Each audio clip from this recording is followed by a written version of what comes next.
กับสามกับนึกถึงกุลพ่อกุลแม่ของเฮาเนอ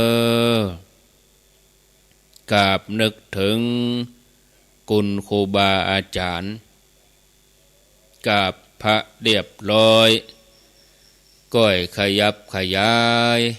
นั่งตามสบายนั่งฟังก็ได้นอนฟังก็ได้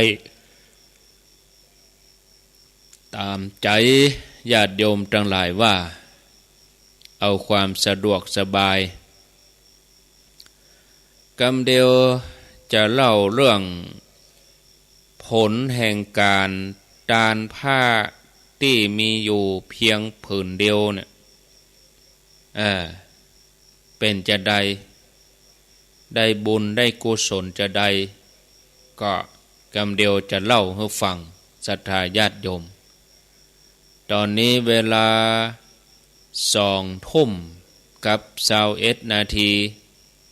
ก็จะลองฟัง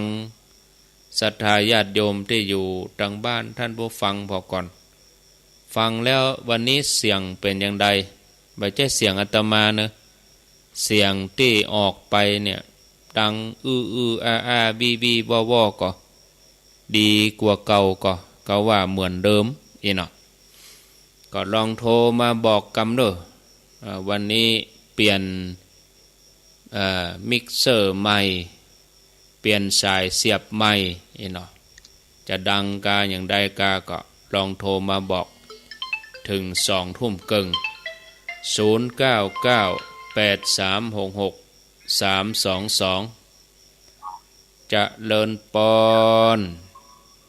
ไวสาครับพระครูครับอ้าวน้องเบลกาครับฟัง104ครับ104ไฟหินเสียงชัดเจนดีครับชัดเจนเสียงบ่มีช็อตบ่มีฮัมเนาะมีอาแล้วเนาะครับว่าถึง20:30นะครับถึงบ้านน่ะโอ้ดีอ่ะวันเตรียมพร้อมมันจะดีนะครับเครื่องบ่เป็นใจเดี๋ยวนี้เครื่องเสียงบ่เป็นใจครับไมค์ก็บ่ได้โมทนาไวสาครับ0998366322จะเลินปอนอย่างชัดเจนดีเจ้าอยู่ลำปางเจ้าแม่บอกอีท่าโพดลำปางนี่บ้านอะไรอย่างอำเภออย่างบ้านอำเภอก็ขาบ้านจุดหลวงต้นยางงามตำบลลำปางหลวงเจ้าเกาะคาเนาะเจ้าเสียงชัดเจนดีเนอะบ่มีเนอะยินดีสาธุอีกะรายงานครบกะเนาะเอาแฮม7 นาทีเดียวเล่านิทานธรรมเจริญปอนลำปางชัดในเวียงเจียงใหม่ชัดโทรจากไหนจากบ้านปิ่นเจ้าแม่เจนจีลาบ้านปิ่นฟังคืนของคนรักพะเยาคนฮักพะเยาอนุโมทนาเนอเจ้าไว้สักสายต่อไปเจริญปอนจ้ากาลสาจ้าท่านพระครูเจ้าว่าจะได้แม่สรินทิพย์ต้องเสียงชัดเจนดีเจ้ามีห้ำเนาะมืออาอย่างก็เสียงชัดเจ้าโอ้แสดงว่าดีละเป็นตาแจ็คสายเป็นตาสายเสียบวันก่อนนั้นบ่ค่อยชัดวันก่อนนั้นเดี๋ยวนี้ดีละจะว่าเนี่ยบ่ได้ฟังได้ก็ตะกลางนั่นก็นัดไปอยู่ห้องบ้านวันขันไปฟังย้อนหลังเอากะย้อนหลังของฝ่ายหินย้อนหลังเอาเจ้าโมทนาเนอสาธุเจริญปอนไปเจ้าค่ะจากโทรจากที่ไหนอำเภอเชียงปานแต่ว่าลำปางถึง106ชื่อหยังแม่หยังนี่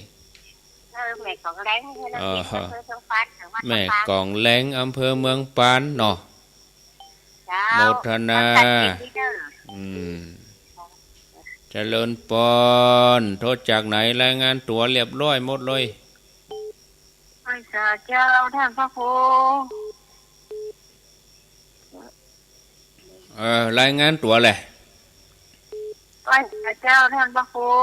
แม่ไข่แก้วบ่อสร้างเจ้าฟังชัดดีแม่ไข่แก้วบ่อสร้างเจ้าชัดเจนดีเจ้าดีแล้วเนอะเสียงชัดดีอ่ะเจ้าดีแล้วเนาะมันดังโอโออาอย่างเหรอมีเสียงยังกวนแล้วเนาะกันนี่เนาะเจ้าโมทนาม่วนดีแต่วันนั้นน่ะม่วนอกม่วนใจเดี๋ยววันยกชัดก็หาเวลาไปแหมเนาะเจ้าถ้ายังมีโอกาสจะไปแหมเนาะโมทนาสาธุสาธุไว้สาเจ้าไปกันเจริญปอนจากตังใด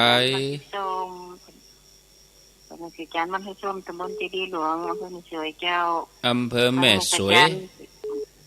จังหวัดเชียงรายเสียงอย่างเจ้าก็ชัดเจนดีอนุโมทนาเนอะสาธุมันพูกนิมนต์ท่านสมชาติมันพูกเมื่อคืนนะพูกวันพุธเมื่อคืนเจริญปอนเจ้ากะไว้สาเจ้าทางท่าคูแม่ใส่พินกันนะยะมันตรงจานหมู่1ตำบลบ้านขออำเภอเมืองปานฟังขึ้น106.0เสียงดังฟังชัดดีเนอะท่านพระครูเนอะอีการายงานครบดีอ่ะอีเข้าท่าดีแม่ใส่พินอยู่ดีมีสุขเจ้าสาธุเจ้าสาธุแหม3 นาทีเจริญปอนสาธุเจ้าโอ้แม่อยู่ใจเนอะความชัดเจนดีเจ้าอำเภอแม่ใจกะเจ้าอำเภอแม่ใจแม่แก้วเจ้าชื่อแม่แก้วทุกสนทุกองค์เจ้าทุกสนทุกองค์ในการรักษาเนอะท่านพระครูเนอะยินดีอยู่ดีมีสุขเนอะเจ้าสาธุพี่น้องพะเยาแปลว่าจำเบอร์ได้หมดโลนี่เนาะเจริญปอนแหม2 สายกราบไหว้ศาลเจ้าท่านพระครูหนองบัวชลการเจ้าชัดเจนดีเนอะปากจับบรรทัดฟังจับบรรทัดเรดิโอเจ้าได้ก็มีเจ้าชัดเจนดีเจ้าโมทนาเจ้าสาธุ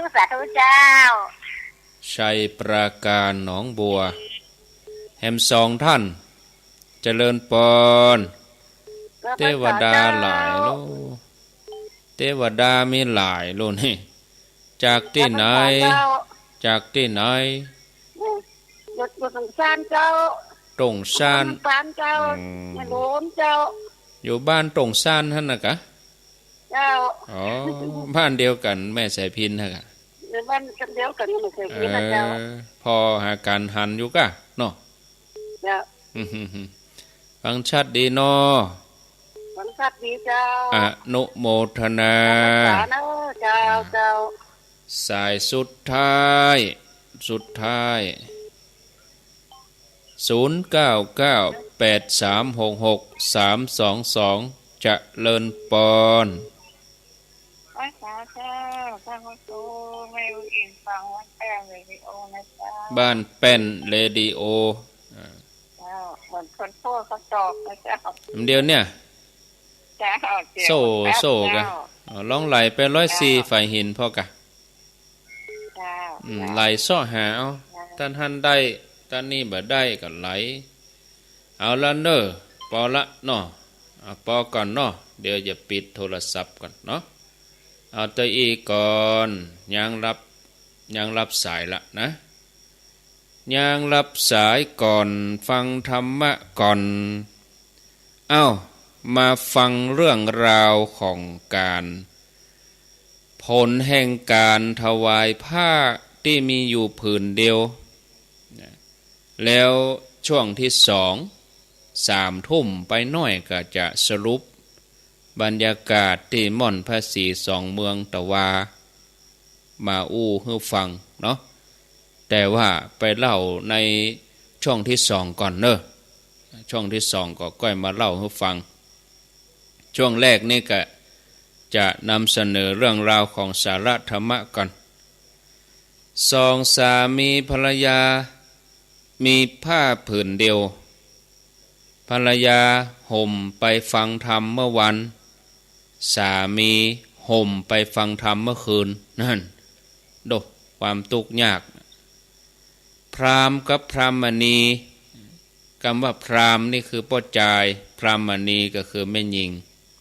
2สามีภรรยาเจ้าสาวัตถีมีฐานะยากจนข้นแค้นถึง2ก็บ่มีลูกด้วยกัน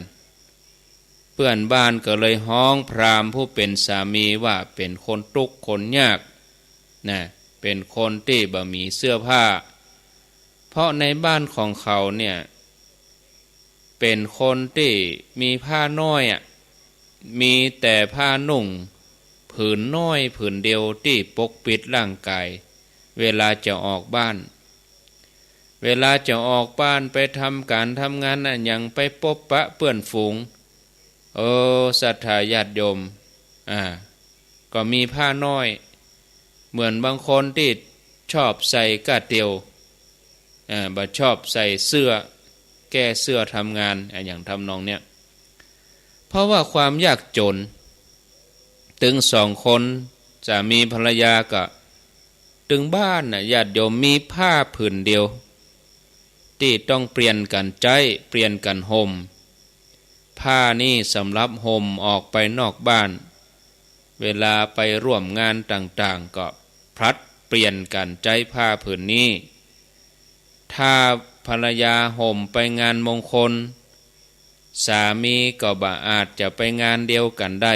เพราะบ่มีผ้าห่มสำหรับแถมคนเจ้าบ้านก็เลยฮ้องชื่อเขาว่าพราหมณ์ผู้มีผ้าน้อยนะถ้าเป็นบาลีเปิ้นก็ฮ้องว่าจูเลกะสาดกจูเลกะสาดกเนาะคือผู้มีผ้านุ่งผืนเดียวนะจูเลกะสาดกแล้วก็2สามีภรรยานี่นะศรัทธาญาติโยมถึงแม้จะยากจนแต่เป็นคนมีศรัทธาวันใดที่ได้ของมาก็จะจัดแจงแบ่งปันแล้วก็นิมนต์พระเพื่อมาฉันที่บ้านของตัวเก่าตลอดวันหนึ่งมีการประกาศเชิญชวนให้คนทั้งหลายไปฟังธรรมพระพุทธเจ้าที่วัดพระเชตวันเมื่อพราหมณ์ได้ยินแล้วก็ใครไปมีใจยินดีก็อู้กับภรรยาว่าโอ้อันแม่เฮ้ยเปิ้นมีการประกาศเชิญชวนให้ไปฟังธรรมเฮาไปร่วมฟังธรรมที่วัดวันพุกเนาะแต่บัดเดี๋ยวนี้เฮามีผ้าอยู่ผืนเดียวไปพร้อมกันบ่ได้เฮาต้องสลับกันไปนะแม่แม่จะไปเมื่อวันก็ว่าจะไปเมื่อคืนถ้าแม่ไปเมื่อคืนพ่อก็จะไปเมื่อวันถ้าแม่ไปเมื่อวันพ่อก็จะไปเมื่อคืนอีกนางพรหมณีก็ตอบว่าเอ้าอันฉันขอไปเมื่อวันดีกว่าปลอดภัยดีตัวข้านี่เป็นแม่ย่าแม่หญิงขอไปเมื่อวันเนาะตัวป้อเนี่ยตัวตั้นผู้เป็นสามีนี่ไปเมื่อคืนเหี่ยโต๊ะแม่เจ้านางพรหมณีก็ห่มผ้าผืนนั้นออกบ้านเข้าไปฟังธรรมกับพุทธเจ้าที่วัดพระเชตวัน เมื่อพระองค์แสดงธรรมจบแล้วนางก็ปิกบ้านแล้วก็เปลี่ยนให้พราหมณ์ผู้เป็นสามีใจผ้าผืนเดียวกันห่มร่างกายไปฟังธรรมในเวลาเมื่อค่ำเมื่อเขาไปถึงก็ได้นั่งฟังธรรมอยู่ไกลพระพุทธเจ้าพอสมควรพระพุทธเจ้าพระองค์แสดงธรรมท่ามกลางหมู่พุทธบริษัท มีพญาเจ้าเมืองคือพระเจ้าประเสนที่โกศลห่วมฟังธรรมตยพราหมณ์ตุกตะคนนี้ได้ฟังธรรมแล้วเกิดความหู้ความเข้าใจกำหนดหู้ตามเป็นระยะเหมือนกับคนที่มีครูแนะนำขั้นตอนการเอาลิ่มเอาสลักออกจากประตูภายในใจของพราหมณ์บังเกิดความปิติความอิ่มเอิบในใจปลื้มใจซึมซาบและศรัทธามีกำลังศรัทธาเป็นทวีคูณความสุขที่เกิดจากจิตเป็นปิตินั้นได้แผ่ซ่านไปทั่วร่างกายแล้วก็จิตใจพราหมณ์ผู้นี้ก็เลยกึศที่จะเอาผ้าที่ตัวเก่าห่มอยู่เนี่ยมีเพียงผืนเดียวเนี่ยน้อมปูชาพระพุทธเจ้าแต่แล้วก็ต้องมาชะงักใจหยุดความคิดนั้นเสียเมื่อเกิดว่าถ้าหากว่าเฮาเอาผ้าผืนนี้ไปตานเฮากับภรรยาก็จะบ่มีผ้าห่มเลยตัวภรรยาของเฮาคงบ่หันตัวแน่เฮาคงต้องเดือดร้อนฮ้อนใจรวบรวมเงินเฮาไปซื้อผ้าแหมใหม่ความตระหนี่มัจฉริยะเกิดขึ้นในใจก็คัดขวางศรัทธาปรากฏเป็นความคิดก็ค้านกันอยู่สลับกันไปสลับกันมาระหว่างจะตานดีบัดตานดีกะเนี่ยตั้งแต่หัวค่ำจนฟังธรรมจนเวลาแห่งปฐมยามผ่านไปเมื่อเข้าถึงมัชฌิมยามกลางคืนพราหมณ์ก็ยังนั่งฟังธรรมอยู่แล้วความคิดนั่นก็เกิดสลับกันไปสลับกันมาระหว่างปรารถนาว่าจะตานดีกะตานดีกะจะตานไปเนอะก็ผ้ามีผืนเดียวกับการเก็บผ้านี้ไว้จะได้บ่เดือดร้อนเมื่อรูนอันนี้พราหมณ์ก็มีความคิดตีกันอยู่หั่นศรัทธาญาติโยมจนมาถึงมัชฌิมยามใกล้แจ้งศรัทธายังมีกำลังน้อยกว่าศรัทธาญาติโยมเมื่อฟังธรรมแล้วเกิดศรัทธาก็สามารถเอาชนะความตระหนี่ถวายผ้าห่มที่มีผืนเดียวนะแล้วก็เปล่งเสียงประกาศออกมาว่าตัวเองมีชัยชนะเมื่อถึงปัจฉิมยามพราหมณ์นี้ก็เกิดว่าโอ้ตั้งแต่เฮาเริ่มฟังธรรมเฮาเกิดศรัทธาจะถวายผ้าแต่ก็ถูกมัจฉริยะความตระหนี่มารบกวนใจบ่ฮื้อได้ตานผ้าบัดเดี๋ยวนี้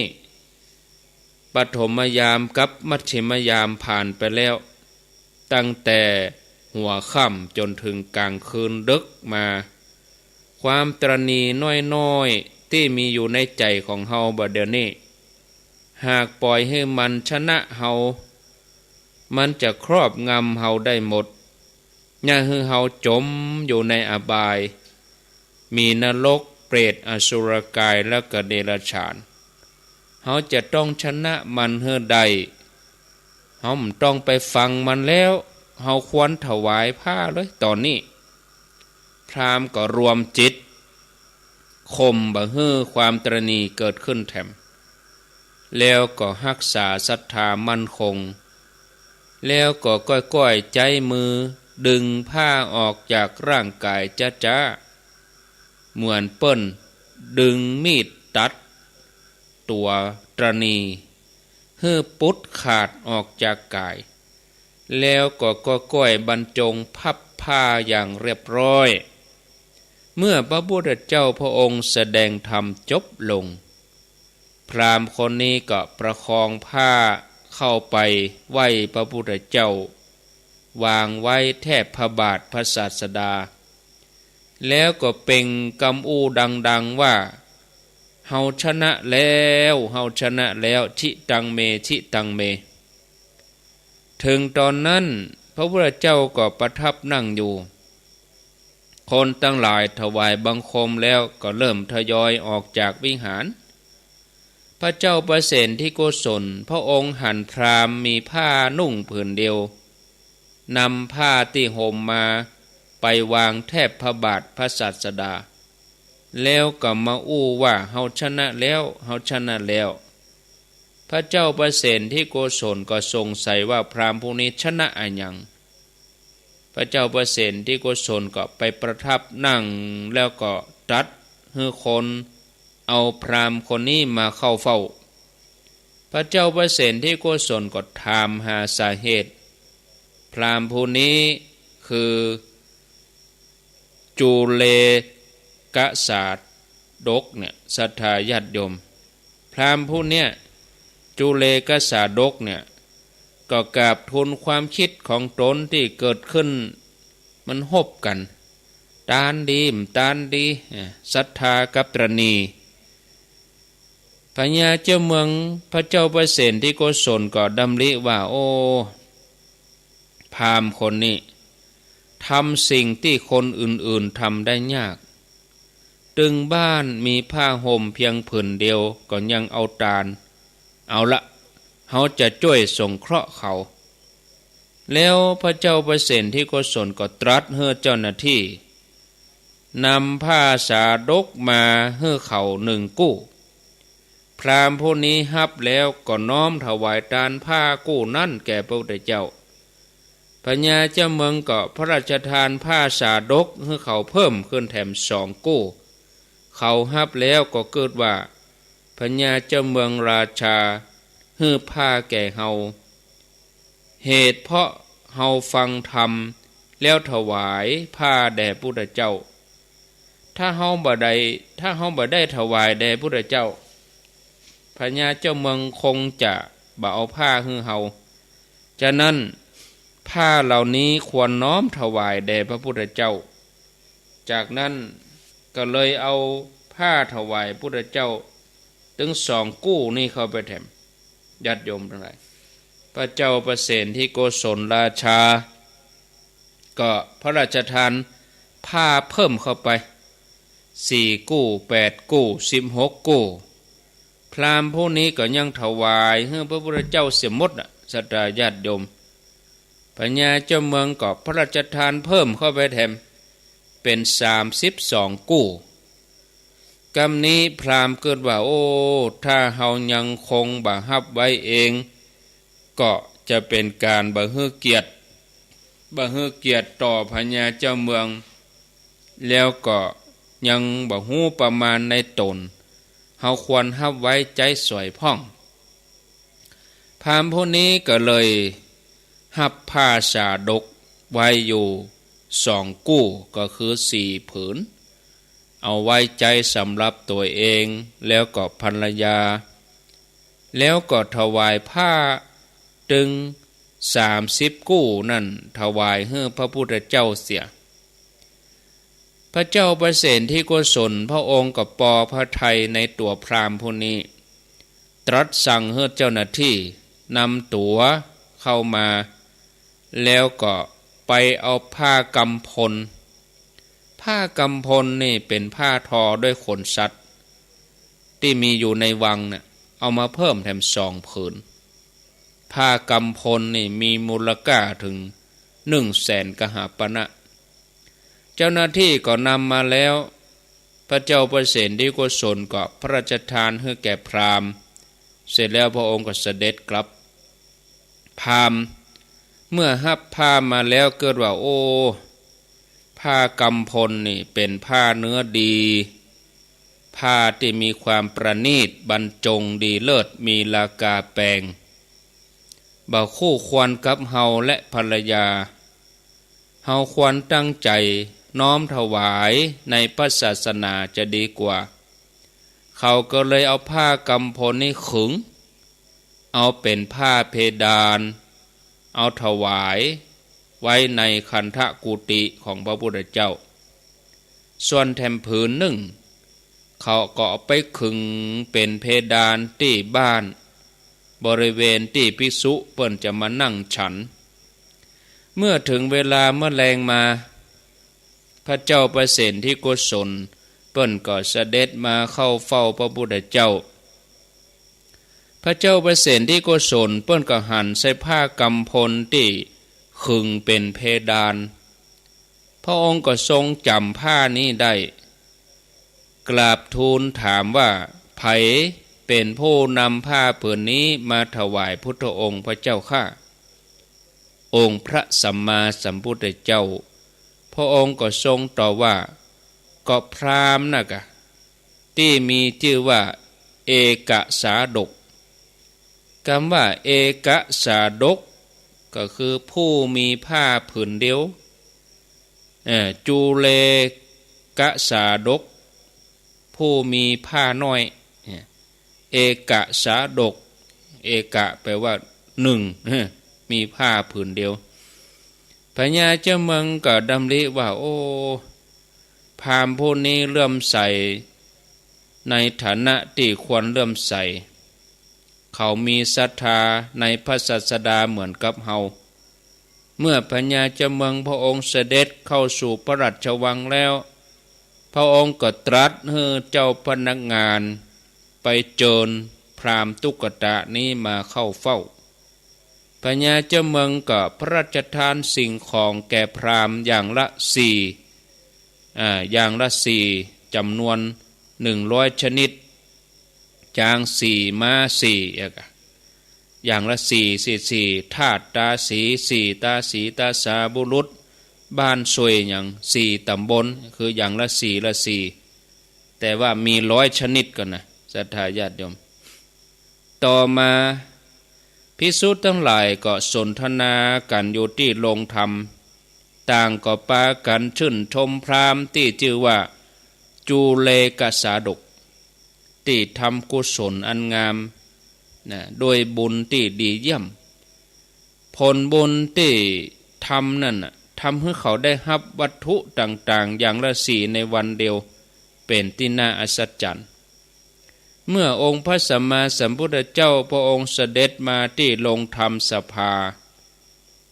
ทรงรู้ถึงการสนทนาของภิกษุทั้งหลายแล้วองค์พระสัมมาสัมพุทธเจ้าพระองค์ก็ทรงตรัสว่าภิกษุทั้งหลายถ้าพราหมณ์ผู้นี้ถวายผ้าให้เฮาในตอนปฐมยามเขาจะได้รับวัตถุสิ่งของต่างๆอย่างละ16ถ้าเขาถวายตอนมัชชิมยามเขาจะได้วัตถุสิ่งของต่างๆอย่างละ8แต่อันนี้เขาถวายใกล้แจ้งคือปัจฉิมยามเขาก็เลยได้วัตถุสิ่งของอย่างละ4ไปเสียเมื่อบุคคลทำกรรมดีงามบ่เฮือจิตมีอุปสรรคขัดขวางก็ควรทำในขณะนั้นเพราะกุศลที่คนทำจ้าผลอันน่าปรารถนาก็ย่อมเฮือผลจ้าเหมือนกันจึงควรรีบทำกรรมดีในขณะที่ตัวเองเกิดความคิดขึ้นมานั่นแล้วพระองค์ก็ทรงตรัสว่าบุคคลพึงรีบขวนขวายบุญพึงห้ามจิตเสียจากบาปเพราะว่าเมื่อทำบุญจ้าไปใจก็จะไปยินดีในบาปเสียเรื่องนี้ได้คติสอนใจว่าเบื้องต้นของทานที่ยิ่งใหญ่เบื้องต้นนั้นคือการได้เอาชนะความตรณีที่มีในใจ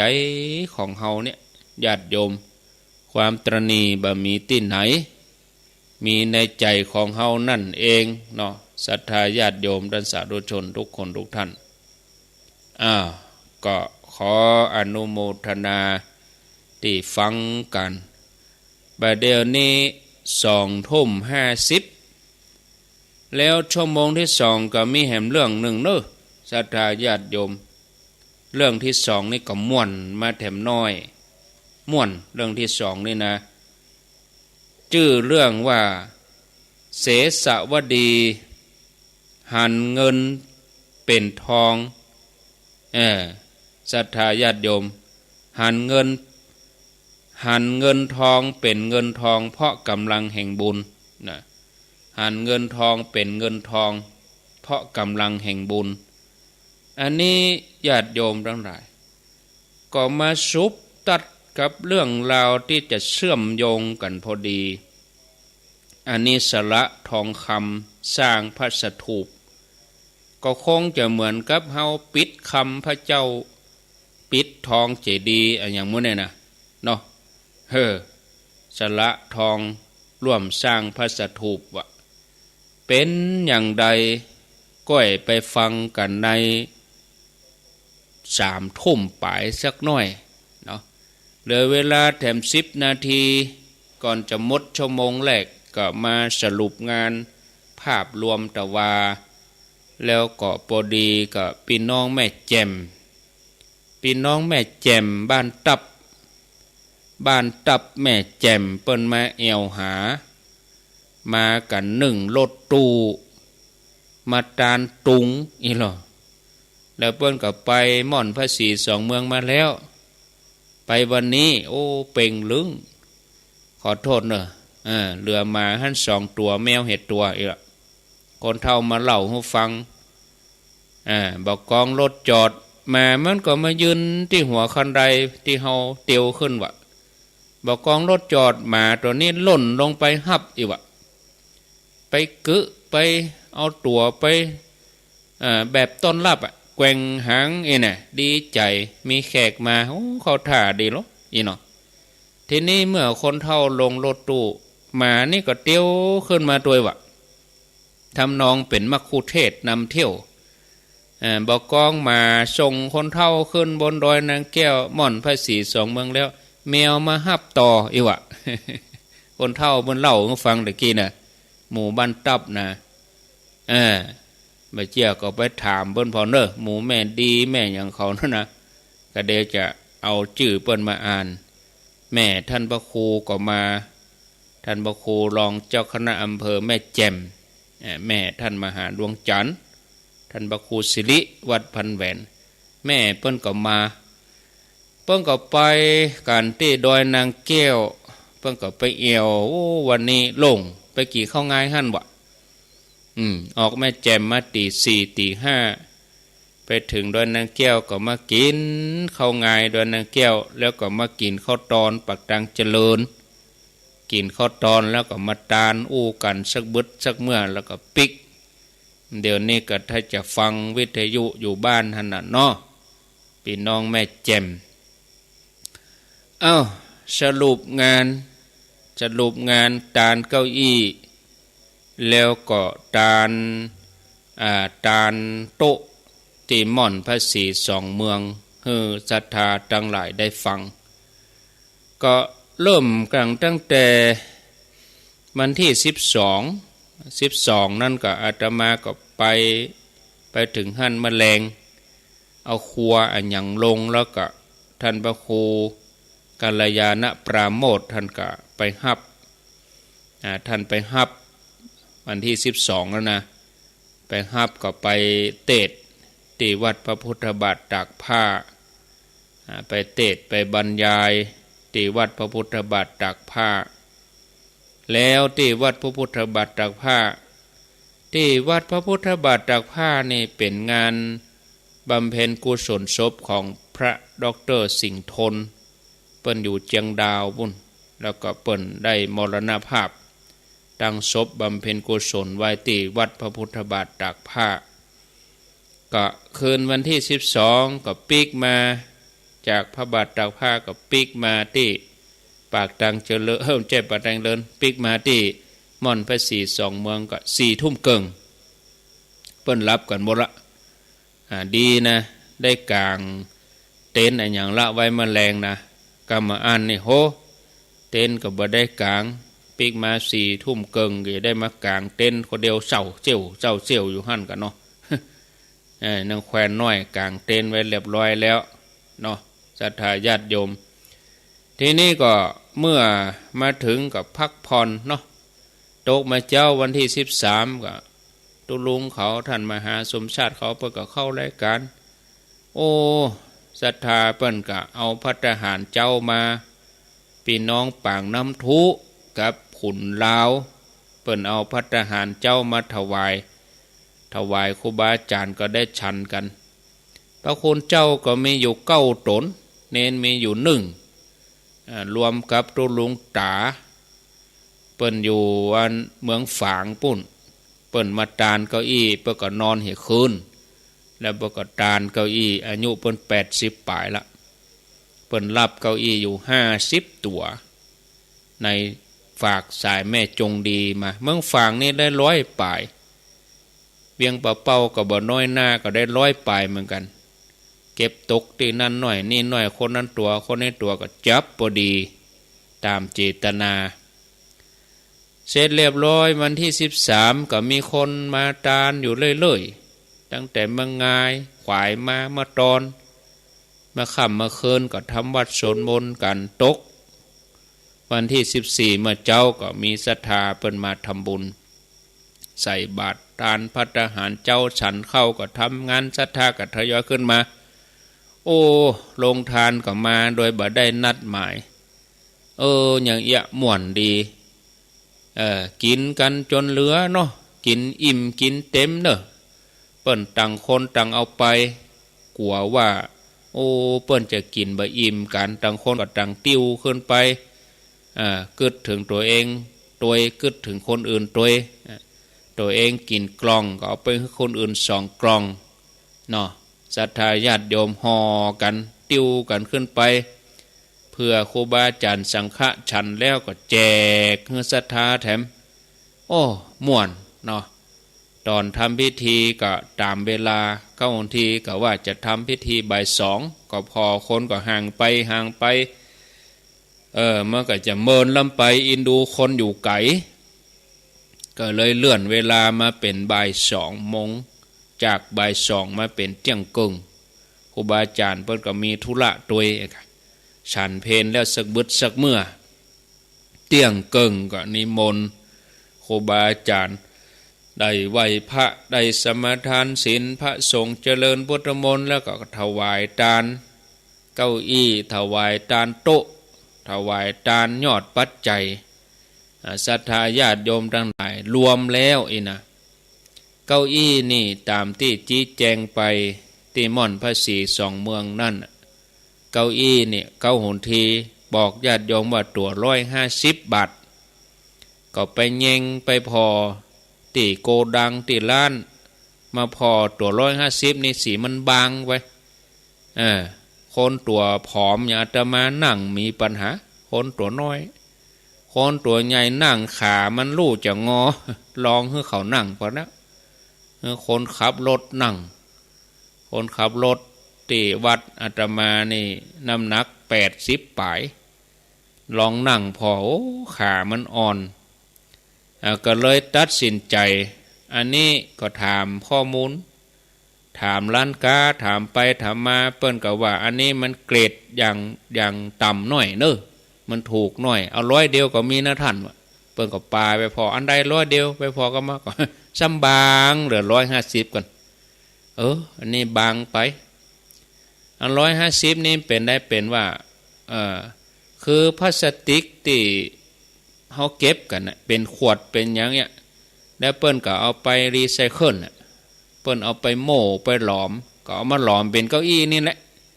ใส่เคมีใส่อย่างฟอกสีก็มาเปลี่ยนเก้าอี้เอาใจมันมีเป็นเกรดหรอแต่ถ้าราคาแปลงน้อย180ขึ้นไป200นี่ก็คือเป็นพลาสติกใหม่เลยท่านนี่หรออันก็เอาใหม่ก็บ่ต้องเอาหลอมมาละบ่ต้องเอาที่เป็นรีไซเคิลหน่อยนะเปิ้นก็ปาไปดูอันนี้150 200ก็มี250ก็มีอันแปลงไปเอาที่เก้าอี้ที่พลาสติกใหม่แต่ว่าราคาเนี้ยก็เลยตัดสินใจเอา180มาฉะนั้นศรัทธาที่เขาฮับ150นั่นก็มันก็เกินไปถึง100 กว่าตัวอาตมาก็เลยขีดเส้นไว้ที่300ก็พอถ้าเอาไป400 ตัว500 ตัวมันก็เกินความจำเป็นมันจะบ่มีที่เก็บเนาะเพราะที่เก็บเฮามันแคบของเก่าก็มีหั่นอยู่แล้วก็เลยว่าขีดเส้นไว้ที่300ก็ตัดสินใจว่าที่เกินกว่านั้นแหม30 บาทเพราะว่ามัน150โลมันก็ญาติโยมของฮับแต่ว่าเก้าอี้มัน180 ก็เลยเอา30 บาทจากที่400กว่าตัวนะมาเปาะเหียเอกมาเปาะเฮือได้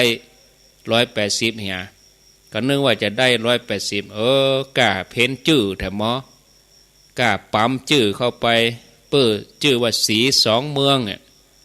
สี2เมืองก็เลยแหม20 บาทตัวใน20 บาทตกเก้าอี้ตัวละ200นั่นเก้าอี้ตัวละ200ก็300ตัวก็เป็นปัจจัยอยู่ 60,000 บาท326หลวงเนาะแล้วก็ได้โต๊ะแหมก็บางทีก็ว่า20ตัวก็พอแล้วอีกนะโอ้เปิ่นมาตานคนนั้นก็ใครตานก็เลยล้ำมา3ตัวก็เป็นโต๊ะ23ตัวเป็นโต๊ะสแตนเลสตัวละ1,900ญาติโยมบางท่านเปิ้นก็ร่วมมา 2,000 ไปเลยก็ได้ปัจจัยจากโต๊ะนี่ 43,700 บาทยอดทำบุญที่เฮาทำกันในวันที่14กุมภานั่นแต่ว่าได้อยู่ 15,924 บาทแล้วก็หักค่าใช้จ่ายอันยังต่างๆจิพัทะท่านก็ว่ามีค่าใช้จ่ายอยู่กะมีกะนี่เนาะ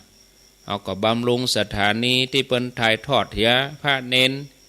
นไปช่วยงานพระเจ้าหน้าที่สถานีเหียก็มันถึงมีที่จ่ายญาติโยมทั้งหลายนั่นหน่อยนี่หน่อยสปะเนาะ11,000 บาทก็คงเหลือปัจจัยที่เฮาร่วมบุญกันแต่ว่า 94,924 บาททีนี้ถ้าเฮารวมยอดโต๊ะเก้าอี้ตัวที่ว่า 60,000 กับ 40,000 ตะกี้น่ะโต๊ะกับเก้าอี้นี่ก็เป็นปัจจัยอยู่ 1,3,700 บาทรวมกับยอดเงินยอดปัจจัยเงินสดที่คงค้างอยู่ 94,924 บาทก็รวมแล้วที่เฮาทำบุญตะวา 198,624 บาทเนาะอันนี้แจ้งให้ทราบให้ฮู้กันไปแจ้งต่อไฟเนี่ยใส่ต่อน้ำให้มันฮู้กันทั่วไปหมดนี่นะก็สบายใจถึงคนตาลเพิ่นก็ใครฮู้ที่จริงก็มาอยากจะอู้เนาะเรื่องอย่างนี้ใครอู้ธรรมะเนื้อแต่ว่าอย่างใดก็บ่ดีทำงานกับคนหมู่มากก็ต้องอู้หูฟังแล้วก็อู้หูเรื่องเนาะทำหูเรื่องก็บ่เข้าใจต้องอธิบายเป็นอย่างชี้แจงเป็นอย่างนี้เนาะเอาเป็นว่าได้บุญกันทั่วหน้าวันที่เขาไปใจมาใดก็ได้บุญมาอ่านท่านหลายท่านก็ไปนั่งพอแล้วแข็งแรงดีบะมียุบบะมีอย่างเก็บก็ง่ายซ้อนก็ง่ายเนาะศรัทธาญาติโยมคนเฒ่าติ้วไปได้สบายมันบ่เติกอย่างติ้วก็ง่ายยกก็ง่ายเก็บก็ง่ายซ้อนก็ง่ายเป็นจันนะศรัทธาญาติโยมก็ได้บุญกุศลกันไปส่วนท่านที่จะร่วมบุญแถมก็ปุ่นเขาจะแป่งคันใดเพิกตังเหนืออันนั้นก็เอาแหงไปช่วยกันปันใดนั่นก็หลังจากวันที่20ก็จะมายืนยันแถมกรรมวันนี้วันที่15ขอเวลาแถม5วันเนาะวันที่20ก็คือวันอาทิตย์ก็จะมาแจ้งยืนยันให้ญาติโยมแถมกรรมเนาะอย่างใดก็ต้องได้แป่งเพราะว่าอินดูคนเฒ่าเพอเลิศ 3-4 เตื้อละจะเอาแข่งมาฮักเอาแขนมาฮักกันคำหั่นเนาะครัวกายกครัวมาเป็นบรรลุนบรรจุนหม้อวะลงทานวะเอาคนเฒ่ามาเต้าหั่นฮู้กี่คนแล้วเขาก็บ่อยากจะฮื้อหันอุบัติเหตุอย่างนั้นแต่กี้หมู่คนเฒ่าจังแม่แจ่มเพิ่นก็ไปเพิ่นก็มาถึงที่ปัจจัยเจริญเพิ่นก็อุ้มกันโอ้คันใดเพิกนั้นมันสูงไปได้แม่อุ้ยก้าวขาบ่สูงแล้วบัดนี้บ่ใครขึ้นใครลงนะจังนั้นน่ะแล้วก็ตั้งฝั่งเชียงใหม่นี่ก็บ่มีห้าวกำเฮียหมู่จะไปเกาะไปกำที่ไหนท่านเฮ้ยเนี่ยได้แปลงหาวให้คนเฒ่าเนาะหาวกำฝึกตังเชียงไฮ้ก็จะได้แปลงคันใดฝึกตังเชียงใหม่ก็จะได้แปลงหาวให้คนเฒ่ากำคนหนุ่มก็ตึงกำเพิกตังเหนือนี่ก็บ่ต้องคนเฒ่าค คนหนุ่มขึ้นยังขาสั่นยงเพราะว่าช่วงการก้าวเนี่ยมันสูงล่ำไป4คันใดระวางมันบ่ได้หลายคนอ่ะคนเท่าหลายคนแล้วเปิ้นมาตักมาโอ้ถ้าได้แปลงก็แปลงเห็นเนอถ้าเนอยะเนี่ยได้มาเนาะศรัทธาญาติโยมแปลงก็แปลงอะกะนะก็บ่ใจอยู่กับอาตมาคนเดียวหลายๆอย่างต้องอุทยานด้วยราชการด้วยอย่างหลายๆอย่างต้องปรึกษาหารืออู้จากันก่อนมันพิษกันก่อนเนี่ยมันดี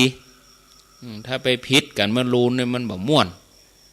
พิษกันก่อนแล้วก็มาเนี่ยมาทำกินตาลให้มันโล่งมันม่วนใจดีเราเนี่ยไปแล้วมาพิษกันมันรูนเนี่ยโอ้แปลงหน้านิ้วแปลงหน้าเข่งใส่กันเนี่ยมันบ่ม่วนตาลกับบ่ม่วนเนาะอันนี้เขาก็จะทำให้มันถูกต้องตึง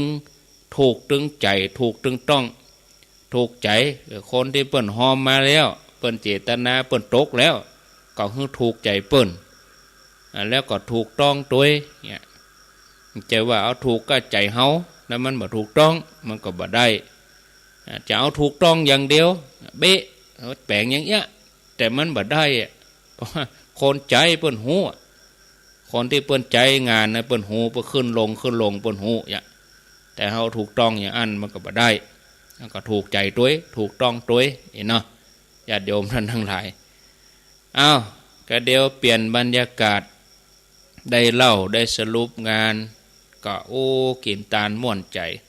ญาติโยมกลับบ้านก็ปลอดภัยก็เตือนหน้าก็จะอยู่คบกันก็ฮะ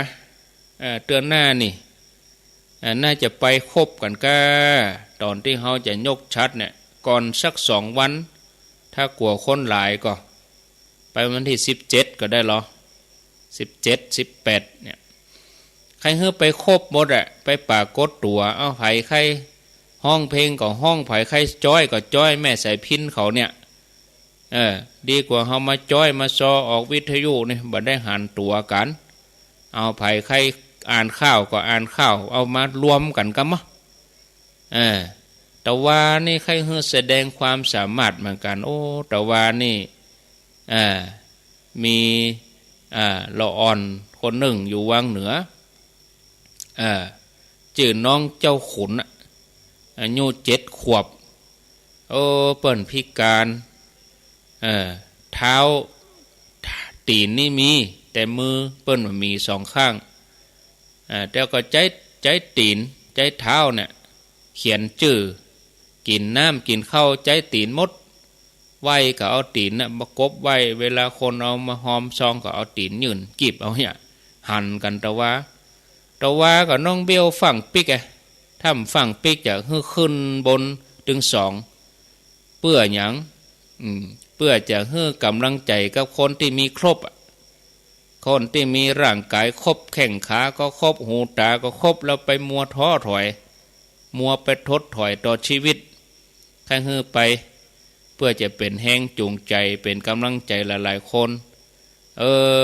น้องเจ้าขุนนี่แกนตาเปิ้นดี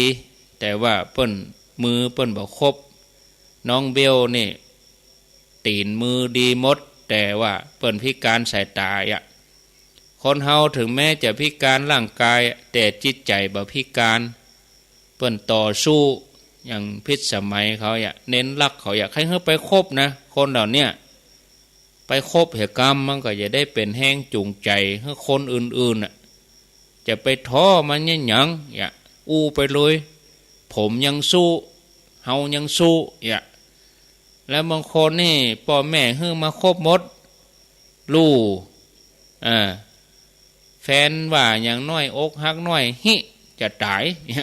อย่างที่อู้ญาติโยมเขาบ่ฮักชีวิตตัวเองคนที่เปิ้นบ่คบเปิ้นยังต่อสู้ชีวิตเปิ้นขนาดเนาะญาติโยมเนาะก็จากนี้ไปก็แหมเดือนมันบ่เจโมนนะญาติโยมมาคิดถึงอย่างเมื่อเดือนมกราเฮาเข้ากรรมเฮาบอกว่าแหมเดือนปะกันเนาะกรรมเดียวต่ออันผ่านแล้วเนี่ยงานนี้ผ่านไปแล้วเดี๋ยวเฮาจะบอกว่าเดือนมีนาแหมเดือนปะกันเนาะลองมานับกรรมเดียวแล้วนะกรรมเดียวละญาติโยมบ่เมิน จากปะกันหนาวที่สุดแล้วก็จะมาปะกันฮ้อนหามาเนาะอากาศก็พอดีนะอาตมาว่านะตอนที่ไปนอนหั่นน่ะโอ้อากาศพอดีศรัทธาญาติโยมม่วนอยู่ไปนอนหั่นนี่ที่ม่อนภาษี2เมืองลองเปลี่ยนบรรยากาศสักประมาณ5สายเอาคนที่ไปหรือว่าคนที่บ่ได้ไปก็บ่เป็นหยังฟังสายทอดสถานีฟังแล้วเป็นจังได๋พ้องงานตะวาบางทีมันจะดับพ่องเนาะสัญญาณขัดข้องอันจะดับพ่องอันแบบเหมือนเฮานั่งอยู่อย่างวัดนี่บางเทื่อก็สัญญาณมันบ่เสถียรดับไปอันนี้ไปเจริญปอนโอ้ลืมแท้พี่อ้ายมคนเนาะเสียงเบาไว้โทรศัพท์พี่อ้ายผมฟังสิได้คนออกดอยหมอกโมทนาเสียงเบาไปเจริญปอนเจ้ากับแม่สาเจ้าไปกับเปิ้ลอยู่แว่นได้ไปกับเปิ้ลท่านแม่ฉันตอนอยู่บ้านฟองแต่ไม่มองก็อยู่บ้านฟองนั่นแหละพอที่ไปโทรศัพท์ห้องเนี่ยจ้ะดีกะเปิ้นถ่ายทอดผู้จะมีมันปูนติดโควิดเปิ้นมีตึงภาพตึงเสียงโมทนาเนอสาธุเจริญปอนติดแล้วเนอกราบไหว้สาครับพระครูเสียงดังดีอ่ะโอ้ผมชัดเจนโปร่งใสพิสูจน์ได้มั่นคงแข็งแรงนี่แหละถูกใจกันเจ้าละโอ้กลับไหว้สาวันที่18มีนาจะไปร้องหนังเขาอีกนะครับเนอเจอเนอครับผมกลับไหว้สาแล้วก็ครูครับแม่นใจกันเจ้าละสาธุป่อน้อยบุญปันก็วันที่22นั่นก็จะไปอยู่22มีนาไปนอนเมืองฝางปุ่นเหี่ยคืนเจริญปอนข้าพเจ้าท่านพระครูเจ้าเสียงดังฟังชัดดีเนื้อจากแม่คำบ้านสันกวางตำบลสีถ้อยอำเภอแม่ใจจังหวัดพะเยาฟังขึ้นดวงดีเรดิโอแม่ใจเจ้าอำเภอแม่ใจเนาะเจ้าดีแล้วกะอยากให้ไปกันแต่มันไปบ่ได้โอกาสหน้าถ้าได้มาเชียงใหม่ก็มาแวะเนาะเจ้าจะพยายามไปอู้กันว่าวันที่20ฝ่ายนี่ว่าจะไปเอวไปแวะพอกันนั้นเจ้าวันที่14หมายจะไปแต่มันถึงมีงานข่าวดำเนี่ยนะมีงานในบ้านเจ้าโอกาสหน้าเนอะแม่เนอะเจ้าหน้าไปเจ้าเจริญปอนเจริญปอนโทษจากที่ไหนไหว้สาเจ้าท่านพระครูอยู่ที่ไหนอยู่ลำปางเจ้าแม่น้อยอุตุตีมันไหลน้อยตำบลปงแสนทองเมืองจังหวัดลำปางเจ้าแม่น้อยปงแสนทองบ้านไหลน้อยนะเจ้าบ้านไหลน้อยอีเนาะเจ้าฟังขึ้นบุญยวาดกันแม่ดารุณีเจ้าของคนดารุณีกะเจ้าโมทนาเนอเจ้าชัดเจนดีเจ้าไว้จ้าเจริญปอนเบอร์ยังไม่ได้บอกเด้อเนาะจำบ่รู้นี่จำเบอร์โทรบ่รู้เจริญปอน0998366322เจริญปอนเจ้ามาจากแจ้ค่ะพระครูโทษจากที่ไหนแสนพรมเจ้าแสนพรมตรงปี้เจ้าเดือนหน้านี่เดือนกู้ละไปก่อนก็ได้ไปสัก16 17นี่ก็ได้ก็ไปกวมเฮาจะได้เหรียญตัวนั้นแต่ถ้าไปกวมเหรียญก็ต้องไปหลัง19ไป19พุ่นเจ้า19 20อีกก็ได้ไปปูจาหลายอยู่เนาะไปปูจาหน้างานเลยหมู่ติ่มได้จองได้หยังเนี่ยไปได้หมดอ่ะ เนอะไป19 สาวนี่ได้หมดโอทนาไปบ่ได้จองก็จะไปน้อยใจจะไปฟังเสียใจแต่เฮาบ่ได้ก็ป่นแล้วก็จะไปนี่เตื้อถ้าไปวันงานก็ไปปูจาที่งานหั่นเลยบ่ต้องจองต้องหยังไปปูจาที่หั่นเลยได้ไปเลยติดมือไปเลยเจริญพรพระเจ้าจากตังใดจากบ้านกลางอำเภอลีเจ้าอำเภอลีชื่อแม่หยังแม่กีเจ้าอายุเท่าใดแม่อายุ71เจ้า71แล้วเจ้าฟังชัดดีนอเจ้าชัดเจนดีเจ้าอนุโมทนาสาธุ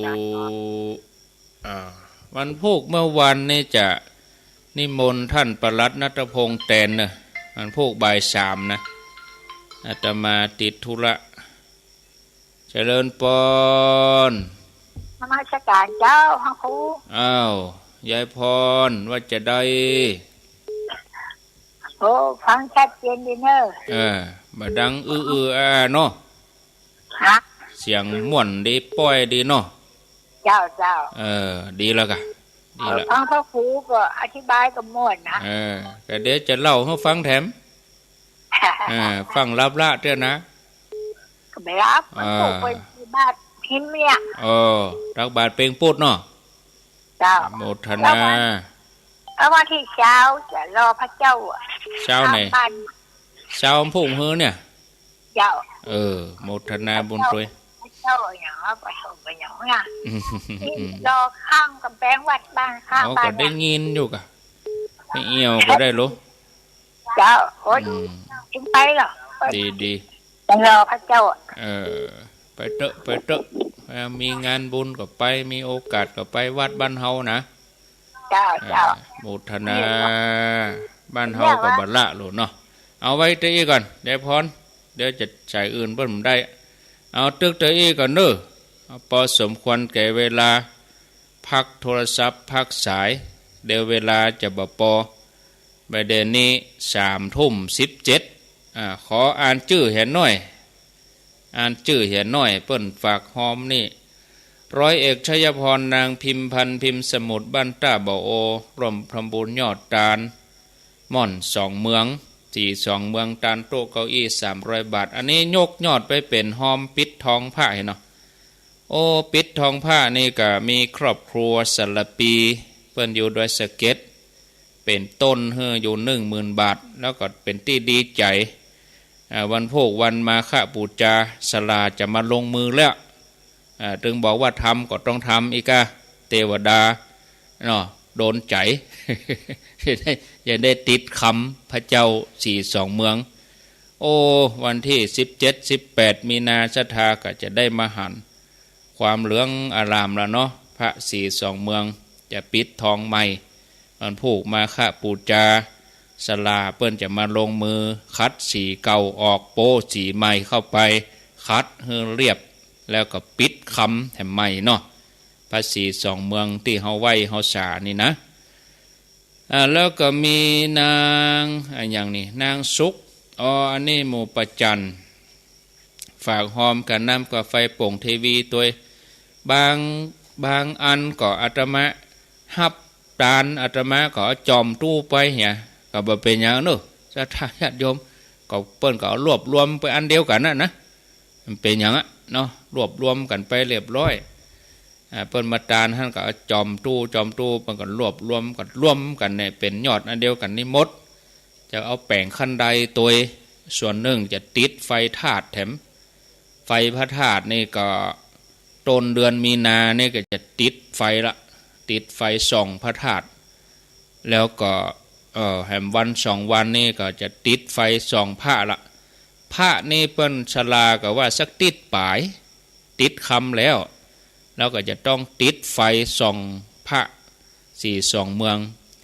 ไฟหน้าพระนี่มืดไปหน่อยอาตมาไปนอนหั่นหูนอน 3-4 เตื้อนี่นะหน้าพระประธานมืดก็เลยปรึกษาครูบาอาจารย์จะติดไฟเพิ่มกับปัจจัยที่ญาติโยมขอมาเนี่ยได้หอมกันเนี่ย ที่เฮาตานเก้าอี้ยอดเก้าอี้ก็เอาติดไฟแหมติดไฟส่องพระธาตุติดไฟส่องพระแล้วก็จะติดกล้องวงจรแหม4ตัวเดิมมี8ติดเพิ่มแหม4เป็น12ตัวเนาะโมทนากับนางสุขวงกันทะบ้านปัจจันกระนำกับไฟ100 บาทแม่ซิวบุญเมืองบ้านปัจจัน100 บาทแม่ลัดดาวงกันทะทำบุญกระนำกับไฟ100 บาทแม่น้อยมีชัยโป่งเทวีกระนำกับไฟ100 บาทนายพิภพนางอรชรเม่งทะเหล็ก100 บาทแม่อุยเล็งสุรเสนบ้านป่าจัน50 บาทป่อแหลงแม่ออดดวงคำบ้านป่าจัน100 บาทนายสอนนางแสงจันจากแก้วบ้านป่าจัน100 บาทแม่แก้วสุนทรชื่นบ้านป่าจัน100 บาทป่อบุญมากแม่สมทวินจากแก้วบ้านป่าจันการน้ำกับไฟ40 บาทป่อบุญช่วยแม่อำพรจากแก้วบ้านป่าจัน100 บาทแม่นางดวงสุวรรณบ้านป่าจัน100 บาทนายสมเพชรนางจันมณีจากแก้วบ้านป่าจัน100 บาทแม่ขันคำการชื่อบ้านตุ้งโป่งเมืองปาน100 บาทแม่อุ้ยปันพลหารบ้านห้องนอด100 บาทแม่กันทนีสายะวปปเวียงป่าเป้า100 บาทเอาโมทนาเดี๋ยวขยับไม้ก่อนเนาะโยกไม้หน่อยเพราะว่าไปยื้อเอาซองของหมู่แม่แจ่มคนเฒ่าแม่แจ่มไม่เอาหาตะกี้ตาลหมอนตัวแล้วก็ตาลตุงโอ้ตุงเปิ้นเอาว่าเอาไปปักปุ่นด้วยนางแก้วปุ่นว่ะได้ตุงนี่5-6 ตัวละตุงปอยหลวงตีโดยนางแก้วของคนเฒ่าแม่แจ่มสุดที่ไปเอวเมืองฝางนะนี่หรอสุดเดียวกันเนี่ยนี่เนาะเปิ้นไปเมืองฝางมาแล้วจับรวมกลุ่มกัน10 คนก็เอวไปได้ยินข่าวเปิ้นกินตาลอย่างที่ไหนไปก็ดีเหมือนกันนะไปกลุ่มน้อยๆเฮาไปสุ่นคนหลายเฮาก็รวมกลุ่มกันไปอย่างญาติโยมเขาเองก็เหมือนกันระยะนี้ถ้าว่างกายไปหั่นก็ไปศาลาชญะการตั้งแต่วันพุธไปที่ดวนนางแก้วนะถ้าลูกจากเจียงไฮ้พะเยาวังเหนือมาข้าจะเข้าเจียงใหม่ก็แหวะแอวศาลาหอมปิดคำก็หอมหั่นเลยครูบาอาจารย์ก็เพื่อก็จะมีหั่นตน2 ตนอยู่เนาะอาตมาจะไปหำกรรมวันที่17แล้วก็หำกรรมก็25แหมกรรมก็วันที่1เนี่ยเว้นติดในเหวันเนาะก็ไปทีน้อยใกล้งานจะกินตาลใกล้งานจะยกชัดแล้วก็จำเป็นได้ไปทีน้อยถ้าว่าเดือนมีนาพวกนี้ก็จะบดีกับวันที่10นี่ก็ได้ไปนอนแล้วนี่ศรัทธาญาติโยมเนาะวันที่10มีนานี่นะ10-11นี่ก็ได้ไปนอนละได้นอนเป็นติดไปนอนก่อนนี่เป็นติดแม่ดีบุญเทียมแม่แจ่มเนอะร่วมบุญมาอยู่บ้านไร่ก็มีบ้านตับก็มีอ่านชื่อก็ป้อเนาะแม่ไม่ได้เขียนจาหน้าซองครบแม่อย่างนี่นามสกุลมาวันแม่คำบ้านไร่แม่แจ่มแม่ดีบุญเทียมแม่สุรีโพธินาบ้านไร่แม่แจ่มห่วมสร้างคันไดว่าแม่ไปหันตะกี้แล้วแม่แก้วนาจันตะมังพร้อมครอบครัวร่วมบุญมาตานตุงตวยแม่เลิศคำมาวันอยู่84หมู่10ตำบลต้าผาแม่แจ่มแม่มุกเจริญวงศ์บ้านไร่แม่แจ่มแม่จันสมพร้อมลูกหลานตานเจ้ากรรมนายเวรอยู่จังเครื่อง100 บาทแม่สุรีโพธินาร่วมพรมบุญมานายกำมลนางศรีอ่อนสีเที่ยงพร้อมลูกหลานบ้านไร่แม่แจ่มเป็นศรัทธาบ้านทับเปิ้นว่าบ้านตับนี่หรอคนเฒ่าไม่เอาตะกี้ว่าบ้านตับอยู่บ้านตับแต่บ้านนี่เปิ้นน่ะบ้านไร่แต่ว่าเปิ้นเป็นศรัทธาวัดบ้านทับหรือว่าวัดบ้านตับ แม่ผ่องพันธุ์วิเศษคุณแม่แจ่มแม่แก้วนินนิปุณะแม่เรือนชัยบุตรเรือนนี้แหม3 4 2โอเราเนาะแม่คำมากองจันแม่อุ้ยจันกันนิกาแล้วที่เหลือนี่เปิ้นฝากเน้นลักก็ป้อนการหน้าบ่เนาะก็เอาเฮือเปิ้นโมทนาหลายๆท่านฝากมานี่แล้วก็เอาปอนก่อนเนาะสัพปิติโยวิวัตชันตุสัพพะโลโกวินัสสันตุมาเตภวัตวันตรายโยสุขีทีคายุโกภวะอภิวาตานะสีลิสะนิจังวุธาปัจจายโนจัตตาโลธรรมาวัฏันติอายุวันโนสุขังปะลังเอาแล้วสบายอกสบายใจม่วนอกม่วนใจได้ทานแล้วก็โล่งใจสบายใจดีแล้วเนาะม่วนใจดีแล้วก็ขออนุโมทนาเอาแล้วต่อไปก็จะมาเล่าเรื่องราวที่บอกคือญาติโยมฟังตะกี้ว่าหันเงินทองเป็นเงินทองเพราะกำลังแห่งบุญได้สละทองคำสร้างพระสถูปเป็นปัจจัยที่พอหันสิ่งที่ล้ำค่าที่คนอื่นพอบหันชื่อเรื่องว่าเสสวดีนะอดีตการสมัยพระพุทธเจ้ากัสสปะเปิ้นปรินิพพานแล้วพุทธบริษัททั้งหลายร่วมกันสร้างสถูปทองเพื่อบรรจุพระบรมสารีริกธาตุ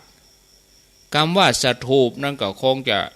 เหมือนกับเจดีย์นะศรัทธาญาติโยมนะจะน้อยหรือเจดีย์น้อยเนาะสถูปตอนนั้นมีละออนแม่หญิงคนหนึ่งไปหั่นเปิ้นแปลงสถูปใส่พระธาตุแล้วก็บอกแม่ว่าแม่อีหลอหนูจะเอาเครื่องประดับที่หนูมีอยู่เนี่ยที่ใส่อยู่เนี่ยห่วมสร้างเจดีย์กับเปิ้นอีหลอแม่ก็ตวยใจลูกแม่ก็อนุญาตว่าดีกับลูกตามใจลูกกะเด็กหญิงคนนั้นก็ทอดสายสร้อยทองส่งให้แม่ก็ส่งต่อให้ช่างทองแล้วก็บอกว่าลูกของดิฉันร่วมบริจาคสร้อยทองสร้างสถูปเจดีย์ทองคำโดยคนช่างทองก็จัดการดำเนินการตามนั้นด้วยบุญนั้นเมื่อเด็กหญิงคนนั้นใจชีวิตในโลกมนุษย์จนหมดอายุไขไปเกิดในเทวโลกบุญวนเวียนอยู่ในสวรรค์มาถึงสมัยพุทธเจ้าโคตมะของหมู่เฮานี้เด็กหญิงคนนั้นก็มาเกิดเป็นมนุษย์เกิดเป็นคนเกิดในครอบครัวเจ้านาลกะคามก็เมืองนี้ก็บักไก่กงราชคฤห์แคว้นมคธตัวใดเด็กหญิงคนนี้ก็เจริญเติบโตตามวันเวลาจนมีอายุได้12 ปีในหมู่บ้านนั้นก็มีพ่อใจหนุ่มลูกของกระดุมพีผู้ล่วงลับไปคนหนึ่งได้ประกอบอาชีพค้าขายของเก่าเขาก็ขุดปะแก้วแหวนเงินทองของมีค่าที่ป่อฝังเอาไว้แต่ด้วยอำนาจของอกุศลที่ทำไว้ยังเขาหันสิ่งที่เขาขุดปะนะเป็นเพียงกระเบื้องเก่าเป็นเพียงก้อนหินก้อนทรายตอนแรกเขากึดจะเอาไปขว้างเนี่ยเอาไปขว้างแต่ก็มาเกิดว่าอันนี้น่าจะเป็นสิ่งของที่ปอจะขายได้พ่องกาถ้าคนนั้นได้หันอาจมีบางคนใครได้ก็ของเก่าหมดนี่เป็นถ้วยเก่าของเก่าเนี่ยที่จริงเป็นทองนะเป็นเงินเป็นทองเป็นแก้วแหวนเงินทองแต่ว่าด้วยอกุศลบังตาทำให้เขาหันเป็นเพียงถ้วยจานเป็นของเก่าที่แตกแล้วก็เกิดว่าบางทีเราเอาไปขายคนหุ่มของเก่าถ้าจะมีนะถ้าคนนั้นมีบุญ เขาน่าจะพอหันสิ่งมูนี้เป็นเงินเป็นทองได้เขาก็เลยขนเอาของมูนี้ไปกองไว้ที่หน้ากาดเอาไปกองเอาไปนั่งขายอยู่ฮะนะมาไผใครซื้อของเก่าอีกหรอถ้วยเก่านี่เนาะจานเก่าอีกหรอวันนั้นเด็กหญิงคนนี้ที่มีชื่อว่าเศษวดีเนี่ยก็แม่ก็ใจไปซื้อน้ำมันที่กาดเด็กหญิงคนนี้ก็หั่นใส่สิ่งของที่พ่อค้าหนุ่มมาวางขาย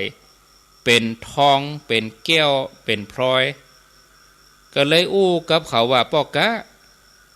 เนี่ยอย่างท่านถึงเอาแก้วเอาทองเอาอย่างมูนี่มากองขายกลางกาดกลางแจ้งอย่างอี้สิ่งมีค่ามูนี้ควรเก็บไว้มิดชิดท่านบ่กลัวโจรกะพ่อกาคนนั้นฟังคำอู้ของเด็กหญิงคนนี้แล้วก็พอหน้าเกิดว่าโอ้เด็กหญิงคนนี้มีบุญรุ่นนี่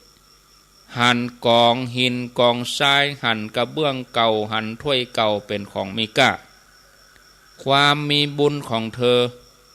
จะช่วยให้สิ่งของมูนี้ของเฮามีค่าขึ้นมาเฮาจะต้องนำเธอมาอยู่ด้วยทีนี้เขาก็ถามชื่ออยู่ที่ไหนแล้วก็เอาสิ่งของนั้นปีกไปเก็บอย่างมิดชิดจากนั้นปอใจคนนี้ปอกักคนนี้ก็เห่งมาที่บ้านของเด็กหญิงคนนั้นเข้าไปทำความเคารพพ่อแม่เจรจาสู่ขอเด็กหญิงคนนี้แม่ก็ตกลงผู้เป็นแม่ป้อตกลงวันต่อมาเขาก็เอาทรัพย์นั้นมาที่บ้านแล้วทำพิธีวิวาห์มงคลต่อมาเขาก็ไปเปิดในห้องเก็บของที่เขาเอามาใส่ในห้องที่เขาขุดปะให้ภรรยาได้ดูถามว่าเธอหันในยังพ่องภรรยาก็สำรวจดูเรียบร้อยก็บอกว่าโอ้อันนี้มันเป็นกองเงินกองทอง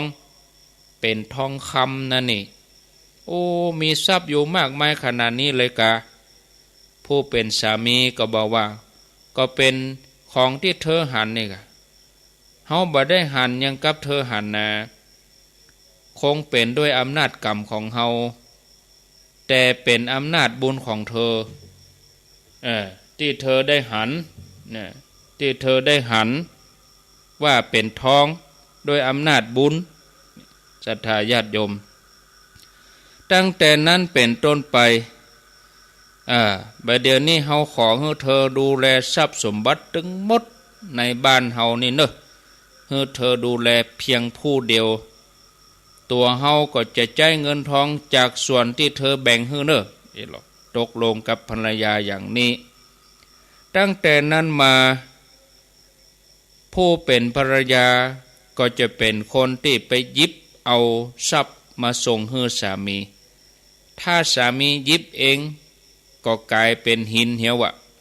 กลายเป็นจานแตกถ้วยแตกอีกถ้าเป็นภรรยาถ้าเป็นเศษวดีหยิบให้ก็เป็นเพชรเป็นพลอยเป็นทองอีกศรัทธาญาติโยมยามสามีร้องขอภรรยาก็จะหยิบให้คนทั้งหลายก็เลยห้องชื่อนางนี้ว่านางเศษวดีมีความหมายชื่อว่าผู้ทำสิ่งของที่บ่มีค่าให้มีค่าความหมายชื่อของเธอนะก่อนที่พระสารีบุตรเปิ้นจะนิพพานพระสารีบุตรนี่เปิ้นมรณภาพก่อนพระพุทธเจ้านะศรัทธาญาติโยมพระสารีบุตรนี่เปิ้นก็เป็นเจ้านาลันทาหรือว่าเจ้านาลกะคามพระสารีบุตรเปิ้นก่อนเปิ้นจะปรินิพพานนี่เปิ้นตั้งใจจะไปแสดงธรรมโปรดมารดาคือโปรดแม่พระสารีบุตรก็ได้ทำตามความตั้งใจนั้นคือเดินทางปิกมาแสดงธรรมแก่มารดาแสดงธรรมให้กับนางสาลีพรหมณีผู้เป็นมารดาให้ได้ถึงโสดาบันเปิ้นก็นิพพานภิกษุก็ตั้งสรีระร่างของพระสารีบุตรให้คนทั้งหลายได้ปูชาสักการะอยู่7 วันง่ายๆก็คือ บำเพ็ญกุศลอยู่7 วันจวบจับพอดีศรัทธาญาติโยมนางเสสวดีนี่ก็อุ้มคันคืออุ้มท้องลูกก็มีในหันนะลูกก็มีในท้องตั้งท้องก็อุ้มคันไปก็ได้ยินข่าวว่าเปิ้นตั้งศพบำเพ็ญกุศลศพพระสารีบุตร7 วันได้ยินข่าวก็ใครไปไหว้ไปห่วมงานศพใครไปไหว้ศพพระสารีบุตรนางเสสวดีก็ตั้งท้องมีคันตัวเกียมดอกไม้เกียมของหอมแล้วก็พระอบทองคำนะแล้วก็ฮือคนทับใจฮือคนใจกำไปตัวถือไปตัวผู้เป็นพ่อสามีก็เตือนว่าโอ้กำลังท้องกำลังไส้อย่าไปไหนนั่นนะไปที่คนชุมนุมนักเนี่ยเดี๋ยวเขาไปตุบไปตำไปแทงลูกเห็นใหญ่ๆเห็นน่ะพ่อสามีทักท้วงจะไปกันประเด็นนี้คนหลายนะ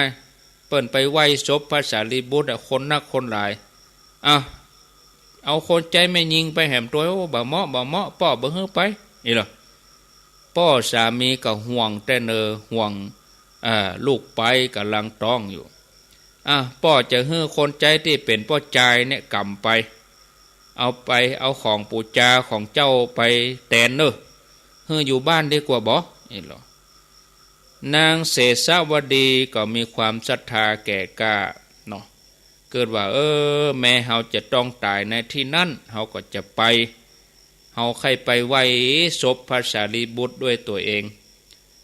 ผู้เป็นพ่อสามีก็ว่าบ่ไปลูกเฮยก็ได้ให้คนใจเอาไปแตนใครไปหอมไปตาลอย่างก็เปิ้นใครไปไหว้ก็เดี๋ยวเขาเอาดอกเอาดวงไปไหว้แตนไปหอมแตนอีกว่าพ่อสามีก็ทักท้วงถามะบ่ฮือไปศรัทธาญาติโยมนางเสสวดีก็ตั้งใจแต่เนอะนะก็บอกว่าบ่เป็นอย่างก้าป่อมีคนทับใจไปหลายคนลูกป่อบ่ท่าห่วงป่อไว้อีกก็ไปออกเดินทางไปเมื่อไปถึงสถานที่ตั้งสรีระศพพระสารีบุตรแล้วก็บริเวณบ้านของแม่เปิ้นบ้านเกิดเมืองนอนเปิ้นนางเสสวดีกับคนทับใจก็ยืนถือดอกไม้ถือพระอบทองคำถือของหอมก็ไหวอยู่ศพพระสารีบุตรก็ตั้งอยู่หั่นขณะนั้นมีขบวนช้างขบวนช้างนำหมู่ข้าราชบริพารของพญาเจ้าเมืองเกียมเป็นขบวนพญาเจ้าเมืองเปิ้นจะมาไหว้ศพพระสารีบุตรเหมือนกันมีช้างตกมันวะศรัทธาญาติโยมโอ้เฮาจังหันก็จังหันช้างตกมันก็มีเหมือนกันที่เขาเอามาออกในอินเทอร์เน็ตช้างตกมันช้างมีหลายตัวโลช้างตกมันเข้ามายุ่งในงานปะคนแตกกันหยับแตกกันวุ่นหนีกันจ้าละวันศรัทธาญาติโยมฝุ่นมุ่งเลยคนปากันหวาดกลัวต่างคนต่างหนีเอาตัวรอดตัวไผตัวมันเนี่ยพ่องก็สดอยู่ไปปืนอยู่บนปืนประสาทพุ่นพ่องก็สดไปปืนเต้นสังนี่นะเกิดภาพนะพ่องก็ไปมอบที่หันที่นี่อีกนางเสสวดีที่กำลังตั้งท้องมีคันล้นก็บตันเพิ่นแหละเตียวก็แจ้ก็ก้นลงกะศรัทธาญาติโยมก้นลงหันคนก็ล้นคนก็ย่ำเนี่ยคนย่ำกันตายมีแต่ญาติโยมคนกลัวตายย่ำกันตายคนก็ย่ำนางเสสวดีนี่เสียชีวิตตายแต่ศรัทธาญาติโยมไม่ใช่ตายเล่นสักกรรมโดยความที่มีจิตเดิมใสตายแล้วไปเกิดเป็นเทพธิดาอยู่บนสวรรค์จันดาวดึงส์มีนางฟ้าอัปสรนึ่งปันนางเป็นบริวารวิมานของนางฟ้าคนนี้ก็มีแก้วพฤกษ์เนาะ มีตาข่ายเป็นเงินที่สว่างสวัยนี่แล้วก็มีกลิ่นหอมตลบอบอวนเสสาวดีเทพธิดาก็มาพิจารณาถึงติปญะสมบัติของตนแล้วก็มาพิจารณาว่าบุญอันยังที่ทำให้เฮาได้สมบัติอย่างนี้ก็พบว่าบุญจากการได้ไปไหว้ศพพระสารีบุตรแล้วก็เพิ่มความเลื่อมใสในพระรัตนตรัยเกิดว่าเฮาควรไปไหว้พระพุทธเจ้านะเมื่อนางฟ้าคนนี้คือนางฟ้าเสสาวดีเนี่ยพิจารณาแล้วก็พร้อมกับนางฟ้าแถมหนึ่งปันแวดล้อม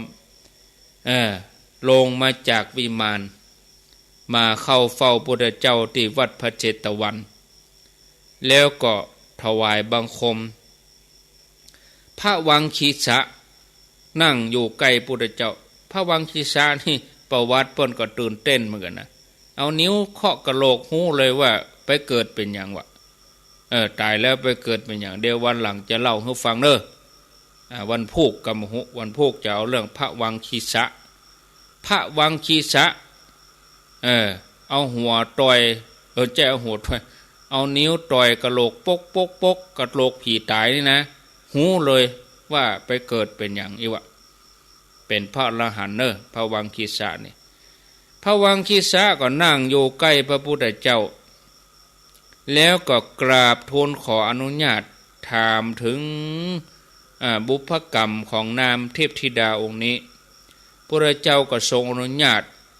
พระเถระก็ถามว่านางเทพธิดา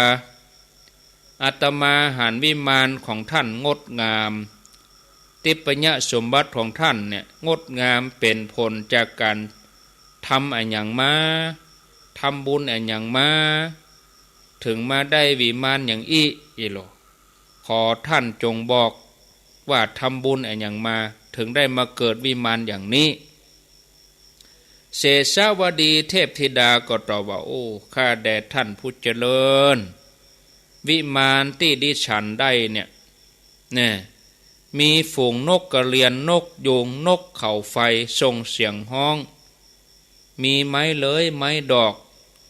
ดิฉันจะเรียนถึงเหตุถวายท่านข้าแด่ท่านผู้เจริญเมื่อดิฉันเป็นมนุษย์ได้ไปเป็นลูกไปของตระกูลหนึ่งในนาลกะคามเจ้าบ้านห้องชื่อดิฉันว่าเสสวดีตัวดิฉันเนี่ยมีใจเบิกบานได้ตาลดอกไม้ได้ตาลทองคำแล้วก็ได้ไปเคารพสรีระพระสารีบุตรชื่อว่าเป็นพระธรรมเสนาบดีนามว่าอุปติสสะผู้ฉลาดในอัตในธรรมมากด้วยคุณธรรมทั้งเป็นผู้ที่หมู่เทพและมนุษย์ทั้งหลายปูจาเมื่อดิฉันปูจาแล้วเนี่ยก็ได้ดำรงกายมาจัดสุดท้ายหลังแสวงหากุลอันยอดเยี่ยมสิ้นสุดเมื่อดิฉันละกายมนุษย์แล้วจึงได้เกิดในสวรรค์จันดาวดึงส์ได้ครอบครองวิมานนี้ศรัทธาญาติโยมเนาะด้วยบุญด้วยกุศลแต่เน้อนี่ศรัทธาญาติโยมเนาะคงจะพอเวลาแล้วก็พอสมควรแม่เดนนี่3 ทุ่มกับ44 นาทีก็ตีเป็น45ไปเหียเนาะญาติโยมท่านผู้ฟังตีเป็น3 ทุ่ม 45ก็วันพุธจะมาเล่าเรื่องพระวังคีสะวันพุธวันพุธก็มาเข้ารายการแถมกรรมเล่าตั้งแต่2 ทุ่มเกิงไปเลยเพราะว่าเรื่องราวยาวพอสมควรเพราะว่าต้องย้อนหลังอดีตชาติเปิ้นแถมเนาะย้อนหลังไปแถมอยู่เท้าความไปแถมอยู่วันพุธมาฟังกันเรื่องพระวังคีสะเอานิ้วต่อยหัวกะโหลกผีหูเลยว่าไปเกิดเป็นอย่างแล้วเปิ้นทำบุญอะไรอย่างเปิ้นถึงได้มาเป็นพระอรหันต์พระเจ้าเปิ้นก็แต่งตั้งให้เป็นเอตทัคคะเหมือนกันนะเนาะรอฟังเด้อมันพูดกันมาเล่าให้ฟังเนาะพ่อแม่ศรัทธาญาติโยม สำหรับวันนี้พอเวลาแล้วก็คงพอสมควรต่อไปนี้ฟังพ่อแม่ศรัทธาญาติโยมทั้งหลายเนาะอยู่ที่ไหนตั้งใดอยู่แห่งหนตำบลใดเอามาฟังกันอาตมาจะแปลงไมค์กันเนาะอยู่จอกใดแจ้งใดเนาะโทรศัพท์มาอู้จาแจ้งผลการรับฟังก็ได้เป็นกำลังใจให้กันก็ได้วันนี้อยู่ด้วยกันทำหน้าที่แทนเน้นลักนะวันนี้ความจริงแล้วก็เป็นเวลาของเน้นลักปัญโยนันติดหน้ามาละวันการหน้าเน้นลักมาละเน้นลักนี่ก็ต้องมาด้วยเจเจเพราะว่าเจเจนี่แกเข้ากรรมอยู่2 ติดเดี๋ยวนี้ออกกรรมละเจริญปอนเจ้าไว้ศาลเจ้าโทษจากที่ไหนเมืองฝางแจ้งครบบ้านอันยังตำบลอันยังเมืองฝางบ้านแม่สุนน้อยกับบนแม่ศูนย์แม่กำแพงของมีบ้านตลอดเป็นกำลังใจกันทั้งปีนี้เลยโมทนาสายต่อไปเมืองฝางแม่ศูนย์น้อยเจริญปอนไว้สาท่านพระครูโทษจากตั้งใดแม่สีกุลตันทุระบ้านหนองรองอำเภอเมียงลำปางเจ้าฟังสถานีไหนทั้งบุญญาวาสเจ้าบุญญาวาสกะเจ้าอันพวกจะนิมนต์ท่านมาหาเปิ้นอู้วันพวกเมื่อคืนก่อนสัก2 ทุ่มป่ายกำลังใจเนอะฟังยังเนอะโมทนาจ้าไว้สาธุเจริญปอนกับไว้สาเจ้าท่านพระครูทำตับเตาชัยประการทำตับเตาชัยประการฟังชัดเจนดีเนาะดักเสพไม่มีเสียงตอบรับสายใหม่มาเจริญปอนสมัสการเจ้าท่านพระครู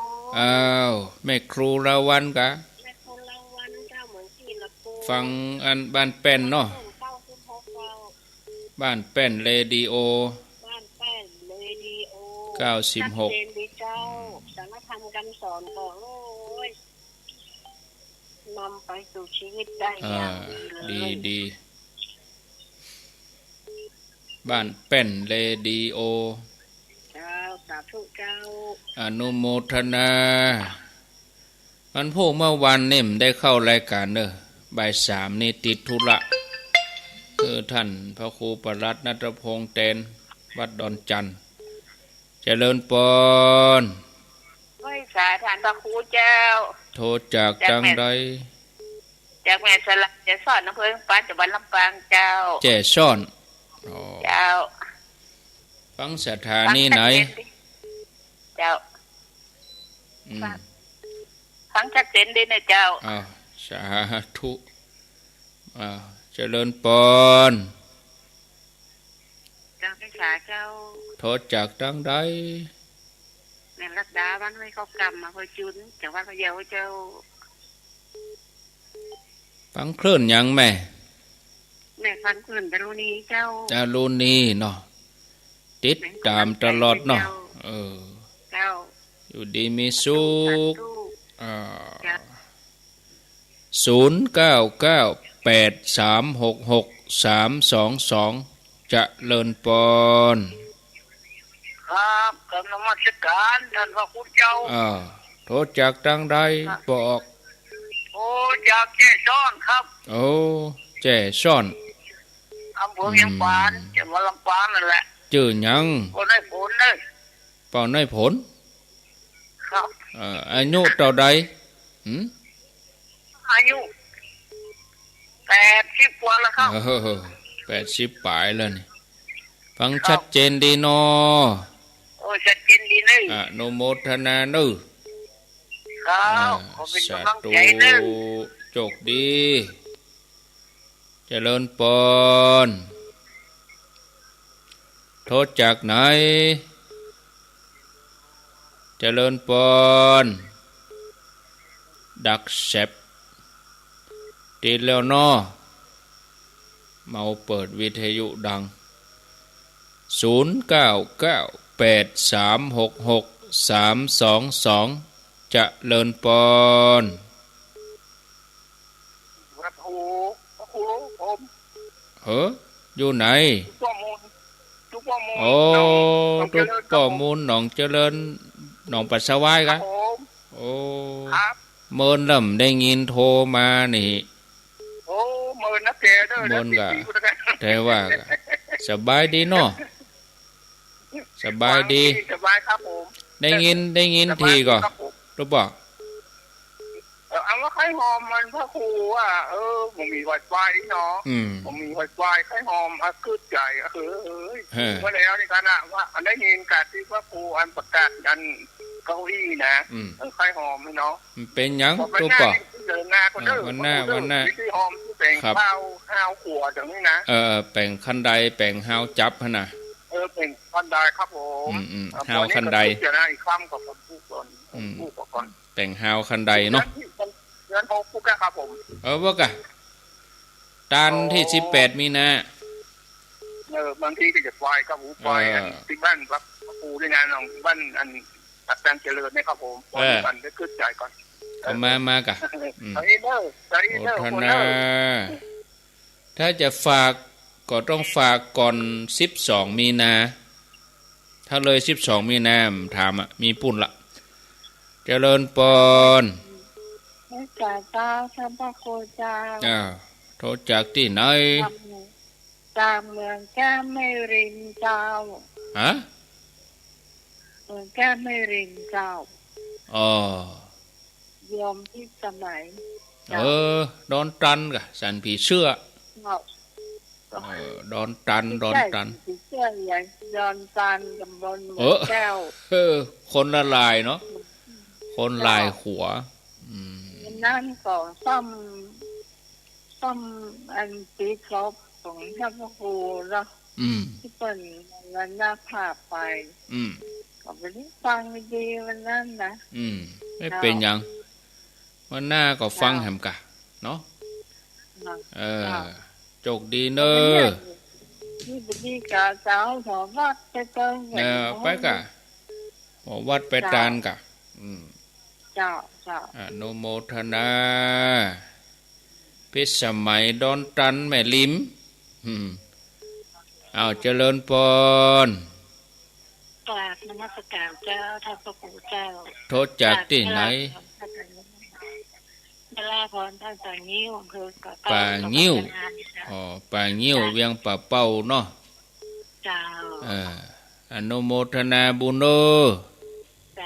พี่น้องป่างิ้วโชคดีเอาเหลือแถม7 นาทีช่วยกันป่วยนั่นแหละ2 ชั่วโมงแป๊บเดียวเจริญปอนจากไหนเจ้าอยู่บ้านฉาเจริญเจ้าบ้านฉาเจริญเจ้ายังปะเป้าเจ้ากำลังใจลูกดีแล้วกะ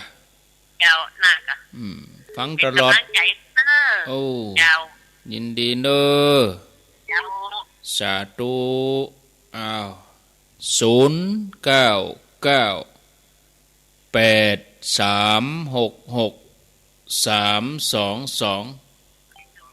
เจริญปอน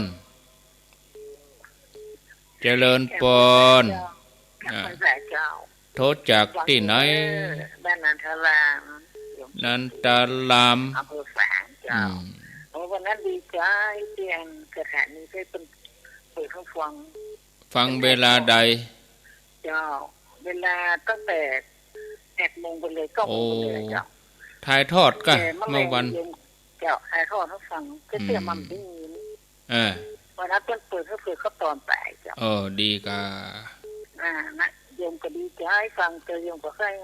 โมทนาบุญเคยยินดีเนอะสาธุสายต่อไปเจริญปอนข้าพเจ้าพระอาจารย์จากที่ไหนแม่ตู้เจ้าแม่ตู้บ้านล่อง โมทนาบุญเดียวอยู่ไหนอยู่ละปูนเจ้าละปูนบ้านยังอ่ะบ้านสันปูเลยสันปูเลยอ๋อสันปูเลยบ่เคยแจ้เจ้าฟังสถานีบ้านเป็นกะบ้านเป็นเรดิโอกะอันนี้ทางอันดารุณีเจ้าอ๋อดารุณีกะเจ้าก็บ้านเป็นอันเดียวกันนะกะเจ้าเจ้าสาธุเจริญพรอีก4 นาทีตีแล้วเนาะไปสาเจ้าโทษจากจังใดจากลำปางเจ้าไม่น้อยอุตุดีมันไหลน้อยตำบลพงแสนทองเน้อรอบ2เจ้ามาจะได้ฟังอยู่เน้อโมทนาเอาเปลี่ยนคนใหม่กะรอบ2เมาเถอะเอาคนใหม่ๆอ่ะเฮาโทรแล้วเขาก็บ่โทรเจริญพรคนอื่นเปิ้นโทรมตันอ่ะเฮาหม่อนเฮาเมืองลำปางอนุโมทนาคนที่เปิ้นบ่ได้จำเบอร์เฮาจำเบอร์แม่นเฮาก็ไล่หากันเจริญพรจากดังใดจากเวทีนวลบ้านป่าบงตำบลสันหาพลเป็นแม่แตงเจ้าแม่แตงชื่อแม่สีนวลอีกอ่ะฟังสถานีไหน104ฝ่ายหินเนาะเดี๋ยวก็ฟังรายการต่อไปเนอะถูกมาเจ้าก็มาปะกันแถมมันพวกอาตมาจะเข้าตี 5ตัวลุงยองจะเข้าตี 3โมทนาจะเข้าอาตมาจะเข้าตี 5 ถึง 7 โมงมันศีลตึ้มได้ทำหรอที่นี่นะโควิดจากที่ไหนแจ่โฮมแม่ตาในเนาะฟังสถานีไหนแม่ตาในดารุณีน่ะอย่ารับแล้วกันนี่เสียงมันจะรับอ่ะเสียงมันอยู่ในตีนอนพุ่นนี่โมทนาฮ้อนละแต่กี้แมลงฝนอ่อยมาที่ปัตตังเจริญนี่นะฝนอ่อยมาเจริญปอนจากที่ไหนสายไม้เน้อสายไม้อยู่ตังใดแม่แก้วบ้านหัวทุ่งอำเภอแม่ลาวอำเภอแม่ลาวเชียงไฮ้ป่ะอำเภอแม่ลาวจะพังจากสถานีเมืองพานเจ้าอำเภอแม่ลาวจังหวัดเชียงไฮ้เจ้าฟังเมืองพานเรดิโอเจ้าฟังชัดเจนเนาะเจ้าชัดเจนฟังโทรบัดติดวันนี้ฟังมาเป็น4-5 เดือนเนาะโดไหลมาจับกะเจ้ามันโทรบัดติดเจ้าโชคดีเด้อโมทนาจ้าโชคดีเวลาหมดแล้วญาติโยมลาไปก่อนเด้อโชคดีมีใจอายุวันโนสุขังปรัง